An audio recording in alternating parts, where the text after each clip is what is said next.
കർണാടകത്തിൽ ഒരു ചെറിയ ടെമ്പിൾ ടൗണാണ് ഗോകർണം. അവിടുത്തെ ക്ഷേത്രത്തെക്കുറിച്ചും അവിടുത്തെ മൂർത്തിയായ മഹാബലേശ്വരനെക്കുറിച്ചും ഒരുപാട് കഥകളുണ്ട്.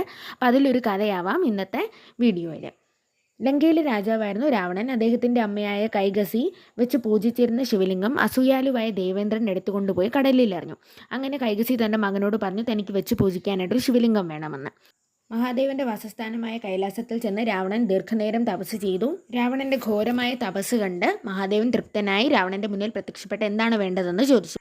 അപ്പോൾ വരമായി വേണ്ടത് ആത്മലിംഗമാണെന്ന് രാവണൻ പറഞ്ഞു. മഹാദേവൻ ആത്മലിംഗം കൊടുക്കാമെന്ന് സമ്മതിച്ചു. എന്നാൽ ഒരു കണ്ടീഷൻ ഉണ്ട്. ആത്മലിംഗം ഭൂമിയിൽ എവിടെയാണോ വെക്കുന്നത് അവിടെ അത് സ്ഥാപിക്കപ്പെടും എന്നുള്ളത്. വരം ലഭിച്ച രാവണൻ ആത്മലിംഗവുമായി തിരിച്ച് ലങ്കയിലേക്ക് പോകുന്ന വഴിക്ക് മഹാവിഷ്ണു സൂര്യൻ്റെ പ്രകാശം ഒരു അല്പനേരത്തേക്ക് മറച്ചു പിടിച്ചു, സന്ധ്യയാണെന്ന് തോന്നിപ്പിക്കാൻ വേണ്ടി.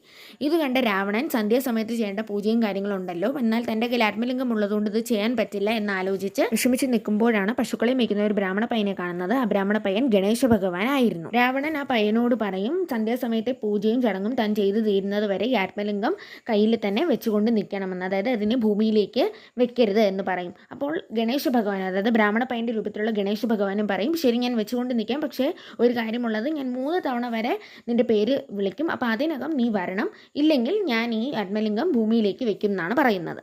ഗണേശ ഭഗവാൻ അങ്ങനെ 3 തവണ രാവണൻ്റെ പേര് ഉച്ചരിക്കും. രാവണൻ ആ സമയത്തിനുള്ളിൽ വരാനും പറ്റില്ല. അപ്പോൾ ആത്മലിംഗം ഭൂമിയിലേക്ക് വെച്ചിട്ട് ഗണപതി തൻ്റെ പശുക്കളെയും കൊണ്ട് അവിടെ നിന്ന് പോകും. അപ്പോഴാണ് രാവണൻ അവിടെ എത്തുന്നത്. പശുക്കളെല്ലാം ഭൂമിക്കടിയിലേക്ക് പോവുകയായിരുന്നു. അപ്പോൾ അവസാനം പോയ പശുവിനെ മാത്രമേ രാവണന് പിടിക്കാനായിട്ട് സാധിച്ചുള്ളൂ. അതും ആ പശുവിൻ്റെ ചെവിയിൽ മാത്രം. ബാക്കി അതിൻ്റെ ശരീരഭാഗം മുഴുവൻ ഭൂമിക്കടിയിലായി കഴിഞ്ഞിട്ടുണ്ടായിരുന്നു.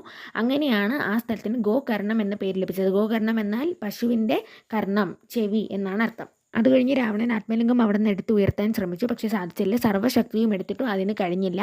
അങ്ങനെയാണ് അവിടെ മഹാബലേശ്വരൻ, അതായത് സർവ്വശക്തൻ എന്നുള്ള പേര് അവിടുത്തെ മൂർത്തിക്ക് ലഭിച്ചത്. ഇന്ത്യയിലെ പുണ്യക്ഷേത്രങ്ങളിൽ ഒന്നാണിത്. ഇന്നത്തെ വീഡിയോ ഇഷ്ടമായെങ്കിൽ ലൈക്ക് ചെയ്യാനും ഷെയർ ചെയ്യാനും നിങ്ങളുടെ അഭിപ്രായങ്ങൾ കമൻസിലൂടെ ഞങ്ങളെ അറിയിക്കാനും മറക്കരുത്. അതുപോലെ ഈ ചാനലും കൂടെ സബ്സ്ക്രൈബ് ചെയ്തേക്കണേ.